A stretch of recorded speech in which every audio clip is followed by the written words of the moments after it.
Hello friends, welcome back to the channel. आज है 28 नवंबर 2020 और आज दिन है शनिवार का और अभी बज रहे हैं 8:45 और आज दोबारा से मैं नोएडा एक्सप्रेसवे पे हूँ और मैं दोबारा लेट हो गया हूँ आज घर जाने को।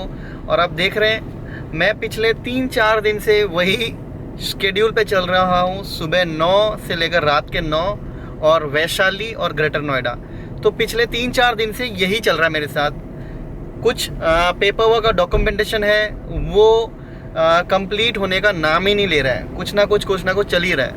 और आज मैंने गाड़ी में डीज़ल रिफ़िल किया तो आज मैंने ये रियलाइज़ किया कि मैं महीने में कितने का डीज़ल रिफ़िल करता हूँ। शायद आपने भी ये देखा होगा कि मैं हमेशा गाड़ी में ही रहता हूँ, तो एक क्वेश्चन ज़रूर आया होगा कि ये हमेशा गाड़ी में रहते हैं तो इनका क्या डीज़ल का खर्चा आया होगा। मैंने इसलिए इस बार क्या किया, जितने भी रिफ़िल मैंने किए थे डीज़ल के, उसके जो रिसीट्स होते हैं वो मैंने अपने पास रखे थे।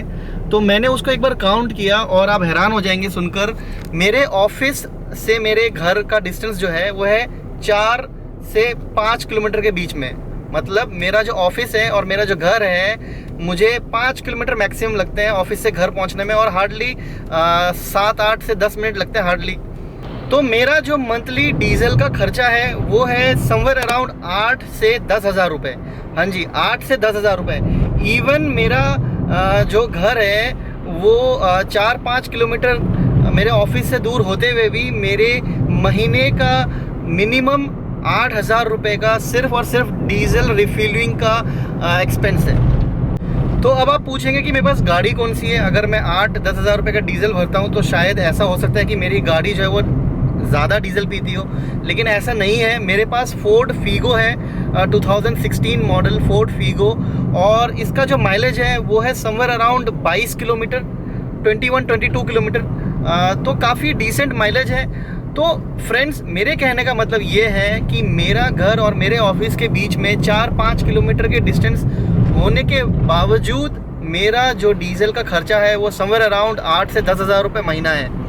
तो इसी वजह से आप मुझे देखते हैं कि मैं हमेशा गाड़ी ड्राइव कर रहा होता हूँ, हमेशा कहीं ना कहीं जा रहा होता हूँ। तो ये मेरा काम का प्रोफाइल ही ऐसा है कि मुझे एक जगह से दूसरे जगह काफ़ी ट्रैवल करना होता है, क्योंकि मेरे को अलग अलग लोगों से मिलना होता है, मेरी अलग अलग जगह मीटिंग्स होती हैं। तो इस वजह से आप हमेशा देखते हैं कि मैं आपसे तभी बात कर रहा होता हूँ जब मैं गाड़ी चला रहा होता हूँ, क्योंकि जब मैं ड्राइव कर रहा होता हूँ तभी मेरे पास फ्री टाइम होता है। अदरवाइज़ कोई ना कोई हमेशा मेरे साथ रहता है जिसके साथ मैं मीटिंग की वजह से इंगेज रहता हूँ, बिज़ी रहता हूँ।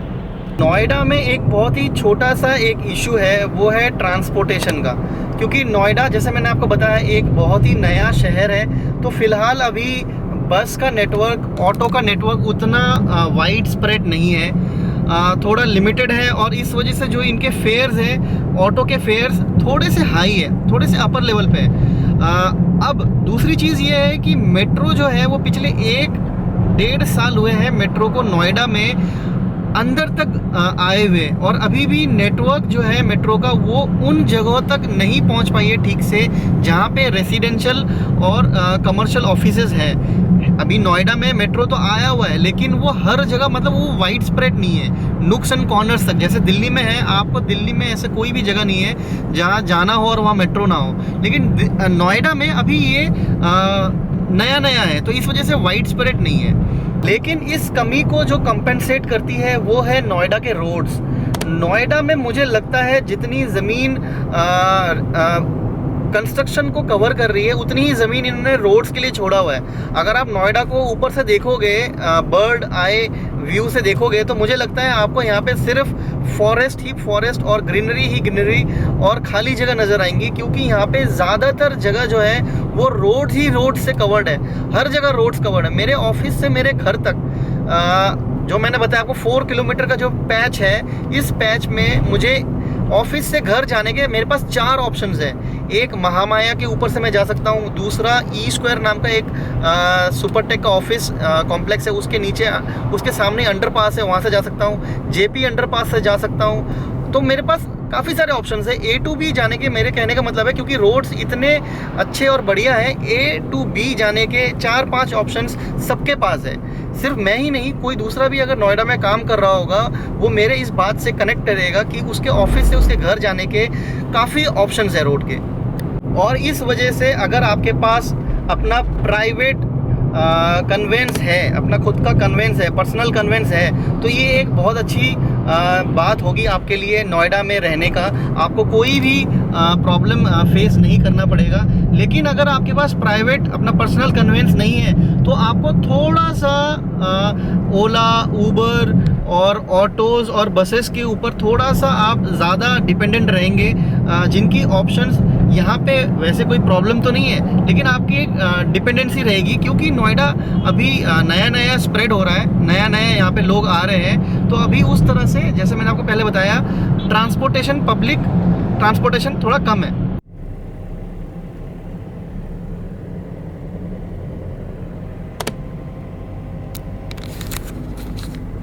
तो ये जो अभी आपने देखा ये है सर्विस लेन। नोएडा में जैसे मैंने आपको बताया काफ़ी सारे रोड्स हैं। क्या होता है यहाँ पे 3 तरीके के रोड्स हैं। एक होता है सेक्टर रोड, दूसरा होता है सर्विस लेन और तीसरा जैसे मैंने बताया आपको एक्सप्रेसवे। तो मेरे राइट पे जो आप देख रहे हो ये एक्सप्रेसवे था। इस एक्सप्रेसवे से मैंने लेफ़्ट लिया, मैं सर्विस लेन पे हूँ और काफ़ी चौड़ी सड़क है, आप जैसा आप देख सकते हो। और अगर दोबारा मैं लेफ़्ट ले लूँगा तो सेक्टर रोड पे आ जाऊँगा। सेक्टर रोड मतलब मेरे लेफ़्ट पे जो सेक्टर है, फ़िलहाल मेरे लेफ़्ट पे 128 सेक्टर है, तो सेक्टर 128 का जो रोड है उस पे आ जाऊँगा।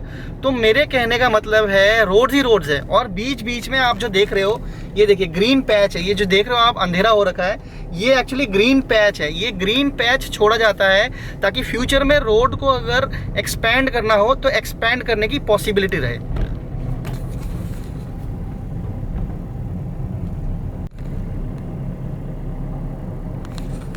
तो ये जो अभी आप देख रहे हैं ये है सेक्टर रोड, 3 लेन का सेक्टर रोड है, 3 लेन इधर 3 लेन उधर, तो टोटल 6 लेन हो गया। आप देखो कितनी चौड़ी सड़क है। तो ये सेक्टर रोड। तो इसी तरह से पहले एक्सप्रेसवे, दूसरा एक्सप्रेसवे से अगर आप जैसे निकलोगे तो आपको मिल जाएगा सर्विस लेन और फिर तीसरा सेक्टर रोड। बहुत चौड़े चौड़े रोड्स है। ये देखिए मैं दोबारा एक अपने सेक्टर में आ गया हूँ, ये देखिए कितनी चौड़ी सड़क है।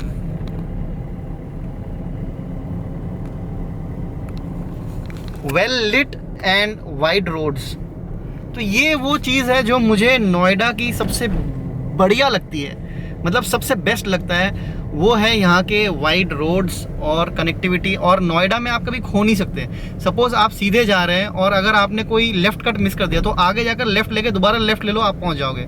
लेकिन दिल्ली में ऐसा नहीं है। दिल्ली में अगर आपने एक लेफ़्ट मिस कर दिया तो और दूसरा लेफ़्ट अगर आपने आगे जाकर लिया तो वो आपको कहीं और ही ले जाएगा।